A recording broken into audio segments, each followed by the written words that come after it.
So our next speaker then, Mr. Sabir Zazai, is the director of the Coventry Refugee and Migrant Centre, based here in Coventry. The centre provides crucial support for vulnerable refugees and supporting their integration into Coventry. And I think now is very clearly a particularly opportune and relevant and timely occasion to hear from Sabir about his work, and I guess against the context more broadly of the situation that refugees face at the moment in the world. So without further ado, I will hand you over Mr. Sabir Zazai. Thank you. Thanks, Casey. Thanks for the introduction. Good afternoon, everyone. Again, it's important that we realise that when we start talking about peace, the sun starts shining on us. So that's really good. So, it's just about. I think before I start my talk, I'd like to go back to what John said earlier. The words "Father, forgive" in the old cathedral.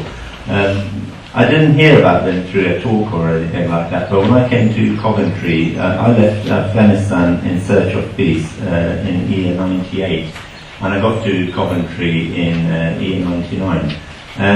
I started my sort of settlement in the city, and I got quite a lot of support and welcome, particularly from the faith communities and others. And then I was working just next door to the old cathedral in Castle Yard, working with voluntary action. So now and then I would then go to the old cathedral and have my lunch there when it was nice and sunny. I would just reflect back on the situation in Afghanistan. That why don't we move on? Why 30 or 35 years of war and we don't move on and we don't learn? So I looked to my left and I didn't see the word Father, but I saw forgive. And I just thought, okay, sometimes we take things for granted as human beings. And the word forgiveness and the action of forgiveness is a major gift that we have as human beings, but we don't practice it as much. So the journey from the old cathedral that got bombed to the new cathedral is only, I know that there must have been lots of other things involved in practice, but actually it boils down to one word, and that is forgiveness. So if we only bear with one another, tolerate one another, and forgive one another, we'll be living in a much more peaceful society and peaceful world. So I had my kind of introduction to that word that way, that I sat in the old cathedral and I noticed it. So anyway, I think in terms of what I would reflect on is the peace as a concept and what it means and why it is important, but at the same time the changing definition of peace, because peace could mean many different things to different people in different situations, and also how we can live the concept through our everyday life and work. So from the outset I must say that in today's world it's absolutely impossible to hide. Wherever we go, events catch up with us, and so does our responsibility. And we cannot run away because the world has shrunk, and the actual isolation is no longer a choice for any one of us. And so we cannot say, I'm just living on my own and I won't watch TV, I won't go on Twitter or Facebook or whatever, and I don't want to hear any of the news. And that is not possible. Somewhere, somehow, you will hear what is happening around the world. And what is happening is tragic and is increasingly becoming much more difficult to bear, even watching some of the news. It actually, so this kind of, what does this mean now? I mean, this new dimension of our existence, the fact that it is impossible to hide, has a deep ethical meaning. So it actually means we cannot even hide from our moral responsibilities. So until we saw the tragic images of the Syrian refugees and Ivan Kurdi's image of a young baby on the beach, some people would still say, well, refugees are not my responsibility. But that one image changed quite a few people. There were people who would speak to me and ring us at the refugee centre and say, well, until yesterday I didn't think it was much of our response. But I saw those tragic images, and I'm happy to give my children's clothing, or I want to donate, or I want to help, or volunteer. And it's really changed. So, in a way, it gives a real different dimension to how we see the world, and we see conflict, which is somehow an opposite of peace. We can no longer pretend not to notice or look away, because there is nowhere to turn anymore. And this is surely a kind of globalization that we live in, and a globalization of ethical problems and moral responsibilities, and also appeals and commitments. How do we commit to certain things and appeals and so on? But at the same time, we no longer say, it does not concern me. I mean, that doesn't exist anymore. Or it's got nothing to do with me, or it doesn't happen in my country. And those kind of things now look like the past. Or it happens so far away that there is nothing I can do. So our responsibilities, our moral responsibilities, always puts us into that kind of corner of conflict. We may not be living in that conflict, but we feel it. So that is because of the world becoming a small village, or in other words, even a home. Again, going back to the horrific images and footage of the last few weeks of the refugee crisis, have brought home the reality of the conflict our Syrian brothers and sisters are living through. At the same time, the drowning of Aylan Kurdi changed many people's understanding of the refugee crisis. It was, if the whole world, I mean, since that image was shared on social media and it was on the news and others, I mean, my kind of definition of the whole situation was as if the whole world, with all these tensions and conflicts, was brought into one room. We all wanted to do something. We all wanted to help Syrians. We all wanted to help refugees. Because we all have children. We looked at our own children when we saw that young baby on the beach. It bothered us. So peace, what meant to me at that time was that, okay, I moved from Afghanistan, a country in war and conflict, to a peaceful society. But no, there is general peace in the UK or Britain, but there isn't actual peace. There are pockets of community, there are families that are not in peace. Not only because of the refugee crisis, but there are families that are worried because the welfare reforms are affecting them. And also there are families who are worried about their working hours. They're not enough to support their children. So we have general peace here, but what we don't have is that there is actual peace in different pockets and families. And I think that is coming to light when we look at the conflict around the world as well. And from really close, I think about what happened was that also what we learned at the refugee centre, that there was such an increase in calls for support. Everyone wanted to help us, everyone wanted to come and be part of what we were doing.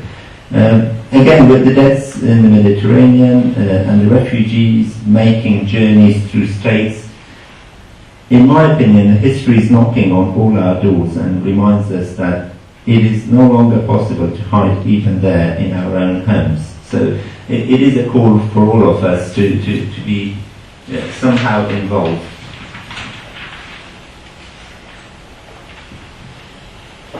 And I think any idea of things being far away is no longer a choice. As one, we can become more aware of the radical urgency of the question of peace. I think I think we're doing that today, that we're collectively talking about it. The 9/11, the 7/7, and the 75 years ago, what happened in Coventry, the very fact of war breaking in one, the very fact of war breaking in our everyday life means it lost any meaning, the semblance of conventionality. The very fact that conflict could come and sit next to any of us shows us its nihilistic face, the way it develops without any logic. this actually frighten us. So we're away from conflict, but we still feel it.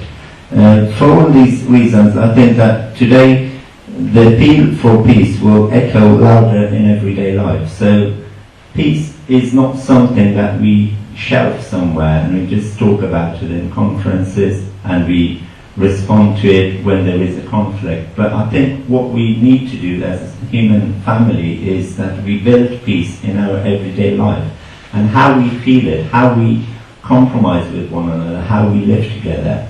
How do we live with our neighbours? How do we support one another in times of conflict, and also when there is a conflict happening around the world? So responding to the refugee crisis, for example, I know we did collectively in the UK, but how do we want to find ways to help and support people that are living through crisis or making those horrendous journeys?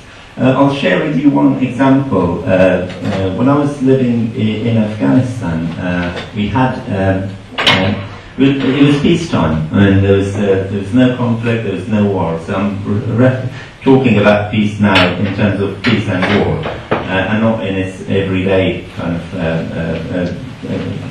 forum. So we were all living together, and there was quite a lot of isolation in a sense, because we didn't know what our neighbours were up to, and they didn't know what we were doing. So we were living a peaceful life until the war began. And when the war started,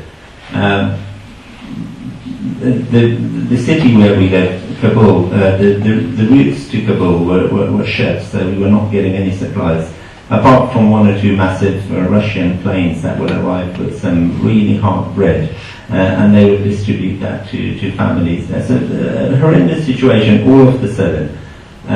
We never thought about peace when it was peaceful time, but when the actual war started, we just thought we were missing something, because we took peace for granted at that time. And then we saw how human beings came together. So we ended up only in our house, we only had flour, and our neighbours had oil, and the others had something else. We ended up in one house because the fear, the actual fear, the frustration, and the fact that people were dying brought us all together. We're not going to one another's houses just like that in peacetime, but in wartime, even families that were not getting on well were talking to one another, and they were living together. So war can bring us together, but sometimes in peace we might feel that kind of comfort and not find out how our neighbour is doing. And this happened to me right here in Coventry. So one of my neighbour has not had a car on her pavement. So I said, what happened to the car? And she said, well, long story, Sabir. That car was given to me because I was claiming disability. And now they did an assessment on me, and they said that I can walk 50 yards more than what you should walk or could walk to claim disability, and they took the car away from me. But I still cannot go and do shopping. So in a way, sometimes when we feel difficulty or problem, we talk to one another, but we don't talk to one another when we all have nice cars and everything is okay. So what this teaches us in a way is that peace is good to have, but it's not something that we forget about. It's something, I think this has been said many times by John, I think I'll have to reference him, is that peace is like a delicate flower that we need to nurture ongoing and not forget about, and just say that, okay, we live in a peaceful society. There is war in Syria, there is war in Afghanistan, it's got nothing to do with us. So we need to make sure that we revisit our values of peace, we revisit our values of how we need to respect one another and live side by side. So how do we live peace at the refugee centre? Again, as I started at the beginning, peace means different things to different people. I think that I've experienced that through my life and work. And for a refugee, peace might mean somewhere where they could start rebuilding their new life in dignity. For a refugee, peace might mean having shelter, having somewhere to sleep. For another refugee, peace might mean having a job and having a dignified income. For somebody else, peace might mean therapy and reconciling with their problems and how they came through the process and so on. And I'm proud and pleased to say that Coventry as a city has got that kind of service built through Coventry Refugee and Migrant Centre, where day in, day out we live through that. We help people through services that gives them actual peace and instilling peace in their life. And I think that is something that, not that because I'm the Centre Director of the Coventry Refugee and Migrant Centre, but as a Coventarian, I'd like to say that I'm really proud of that service, and I'm really proud of those 3 volunteers that came together who wanted to freely give the city legacy of peace and reconciliation to people who were arriving in Coventry from conflicts such as Afghanistan, Iraq and others, and started the Coventry Refugee, today's Coventry Refugee and Migrant Centre, from a laundrette in Hillfields. So 3 volunteers who wanted to share their peace, and they were really disturbed by the conflicts around the world, came together and started that process. So it's very, very important that we live in peace, but we share it with others. I think one thing I'd like to wrap up with is the fact that, and I've felt this myself, is that